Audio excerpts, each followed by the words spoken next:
tamang voltage ng battery ng motor. Good day, Kamaster! Welcome sa BMI Motorite YouTube channel. Narito na naman ang iyong lingkod upang magbahagi ng panibagong video. So ang topic natin sa araw na ito ay magbibigay ako ng tips, tutorial patungkol dito sa motorcycle battery. So ano nga ba ang tamang voltahe ng battery kapag bumili kayo ng brand new battery? So meron tayong battery dito na Champion. Brand po ito ng Champion.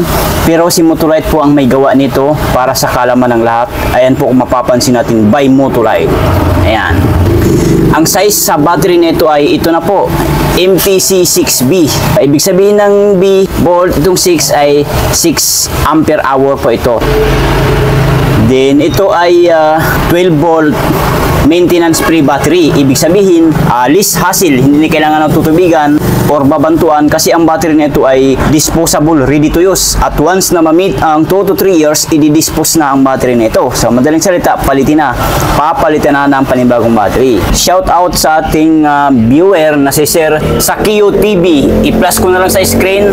Shout out po sa iyo, Sir Sakio TV 5576. Ang kanyang tanong or comment ay, hello Paps, yung MTC 6B binili ko, dumating dito sa akin 12.9 volts lang. Diba? Maximum niyan ay 13.3 volt. So yon. So ngayon ating sasagutin ang comment or tanong ng ating viewer na si Sir.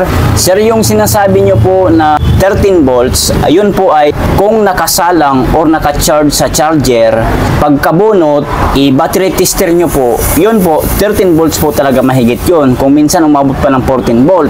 Pero, may pero po yun ha. After mabunot natin sa charging, lalamig na yun, ilang oras ang makalipas, kinabukasan, babalik po yan sa standard na voltahe niya. Either 12.6, kasi yan pong standard na voltahe para masabi natin full charge ang ating battery. 12.6, 12.8, 12.9, mga ganon. Huwag po kayo mag-alala, yung battery na nabili nyo, 12.10 volts, which is nasa tamang voltage po ang inyong battery. Goods na goods po yan, nasa tamang voltahe. Wala po kayo dapat ipag-alala. Mag-alala kayo niyan kung yan ay naging 12 volts na lang or 12.1 na dumating sa inyo. Yun po ay lubat ang baterya. Kailangan yung i-charge muna sa battery charger bago nyo isalpak or ikakabit sa inyong motorcycle. So yun po, nasagot na natin ang katanungan ng ating viewer na si Sir. Shout out po sa iyo ulit, Sir. So ito, brand new po ito ha. So ipapakita ko sa inyo ang voltahe nito. Kumuha muna tayo ng battery tester or battery analyzer. Ito, negative at positive. So ayan, pansinin nyo. So ang reading ng voltahe sa battery nito ay 12.8 or 12.80 volt. O yun. Which is nasa tamang voltahe pa rin yan. Standard po yan na para masabi natin full charge isang baterya. Pero kung yan ay magiging 12.1, 12.2, hindi po yan full charge, kulang sa karga. Kailangan kargahan muna para umabot ng 12.6, 12.8 or 12.9 para masabi natin full charge ang isang baterya bago isalpak natin sa ating motor. Maliwanag po ang pagkasabi natin ha, pagkasabi ko para di kayo malilito. Ito ay brand new ha, na battery. Tanggalin na natin. Brand new ito na battery ha. Factory charge pa ito na battery. Ibig sabihin, nanggagaling pa sa factory ang charge nito. Hindi ko pa ito na-charge. Never ko pa ito na-charge. Kasi nga po, brand new. Ayan. Kung ikutin natin, no, pansinin nyo. 22. Ano po ba ibig sabihin ng 22? Code po yan.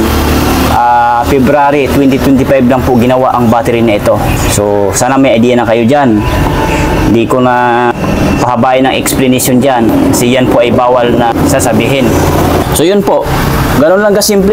Quick tips or tutorial lang naman itong ating ginagawa. Para lang sa mga may katanungan kapag bumibili sila ng bagong battery sa online o kung kahit saan man sa mga shop.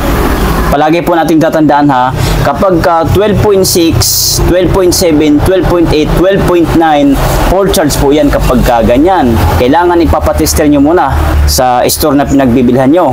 Pero kung yan ay 12.2, 12.1, hindi po yan full charge. Kulang po yan sa karga. Ipapacharge nyo po muna.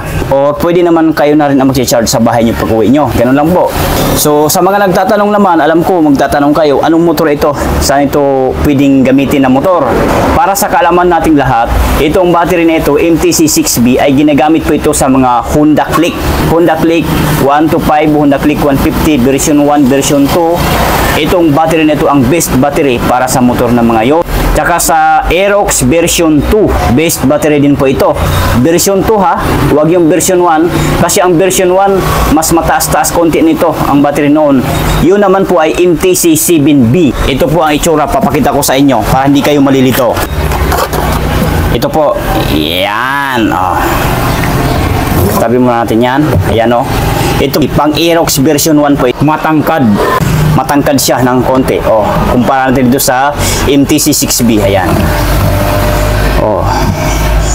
Maaaring hindi nyo ganong pansin o kita kapag sa camera. Pero sa personal, kitang-kita na matangkad itong MTC7B. Ayan. Tangkad talaga ito kumpara dito sa MTC6B mababa. So yun, palagi natin tatandaan ha, kapag ka Aerox version 1 Yamaha ang ating motor, MTC7B ang battery. Kapag ka Aerox version 2, MTC6B ang battery, champion. So yun. So ang price naman nito ay 1,000 pesos only. Sagad na po yun mga ma'am sir at wala na pong tawad. Itong isa naman, MTC7B ay 1,050 pesos only. Sagad na po yun mga ma'am sir, wala na pong tawad. Yon. So yun lang. Sana nakatulong sa inyo ang video na ito. Kung nakatulong, please give me a thumbs up, palike baga, and pasubscribe na rin sa ating YouTube channel. 97.8% pa po ang hindi nakapag-subscribe sa ating YouTube channel. So yun lang. And maraming salamat sa inyong panonood. Huwag kalimutan mag-subscribe sa ating YouTube channel, BMI Motorite. Bye!